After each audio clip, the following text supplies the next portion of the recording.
पड़ गए अकेले। क्या महाराष्ट्र में एक बार फिर बदलेगा राजनीतिक समीकरण? जी हाँ, इन सवालों के बारे में चर्चा करने की वजह ये है कि महाराष्ट्र में तेजी से सियासी समीकरण बदल रहे हैं।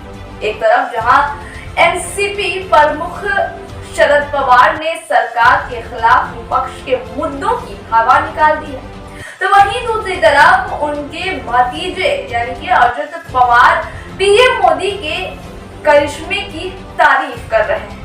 इन सब के बीच बीजेपी ने एनसीपी को साथ आने का न्योता दे डाला है, जिसको देखकर ऐसा महसूस हो रहा है कि राज्य में महाविकास अघाड़ी में दरार पैदा हो गया है और उद्धव ठाकरे अकेले पड़ गए हैं। लेकिन तो एक तरफ कांग्रेस, आम आदमी पार्टी समेत विभिन्न विपक्षी दल रणनीति के तहत मोदी सरकार को घेरने में जुटे हैं, तो दूसरी तरफ शरद पवार के बयान को विपक्षी एकजुटता के लिए बड़ा झटका माना जा रहा है। इससे पहले अजित पवार भी विपक्षी दलों की धड़कनें बढ़ा चुके हैं। उन्होंने पिछले दिनों पीएम मोदी की तारीफ की थी। इतना ही नहीं, उन्होंने इस ईवीएम पर भी भरोसा जताया था, जिसको लेकर आए दिन नाराजगी जताई जाती है, जिस पर विपक्षी नेता समय समय पर अपने हिसाब से सवाल उठाते रहते हैं। इधर शरद पवार की बेटी सुप्रिया सोले ने केंद्र के मंत्रियों की तारीफ की है। उन्होंने बीजेपी नेताओं की तारीफ करते हुए कहा कि गडकरी अच्छा काम कर रहे हैं, जयशंकर जी का काम अच्छा है, रेलवे मंत्रालय के द्वारा भी अच्छे काम किए जा रहे हैं। यानी कि एनसीपी नेताओं के सुर अब बदले नजर आ रहे हैं। वहीं भाजपा नेता सुधीर मुनगंटीवार ने उद्धव ठाकरे के जख्मों पर नमक छिड़कते हुए कहा है कि अगर राष्ट्रवादी राष्ट्रवाद के साथ आना चाहे तो क्या परेशानी है।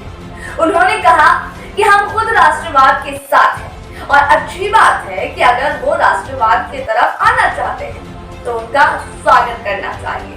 उन्होंने कहा कि देश के हित में अगर वो बात करना चाहते हैं तो उनका स्वागत करना चाहिए।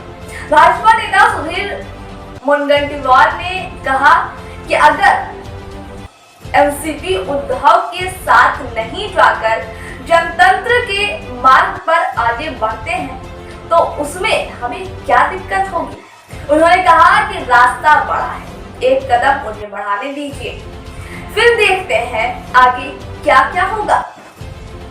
उन्होंने दावा किया कि महाराष्ट्र में जनवरी फरवरी में समीकरण बदलेंगे और कांग्रेस खुद अलग थलग पड़ जाएगी। इस तरह महाराष्ट्र में एक बार फिर राजनीति गर्म होती नजर आ रही है। यहाँ गौर करने वाली भी एक बात है। जी, अगर हम गौर करें तो भाजपा एक बार फिर एनसीपी पर टोरे डाल रहा है।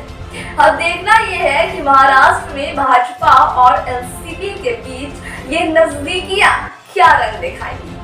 खैर, रिपोर्ट यहीं तक। इस तरह रिपोर्ट के साथ फिर होगी आपसे मुलाकात। दीजिए इजाजत। नमस्कार।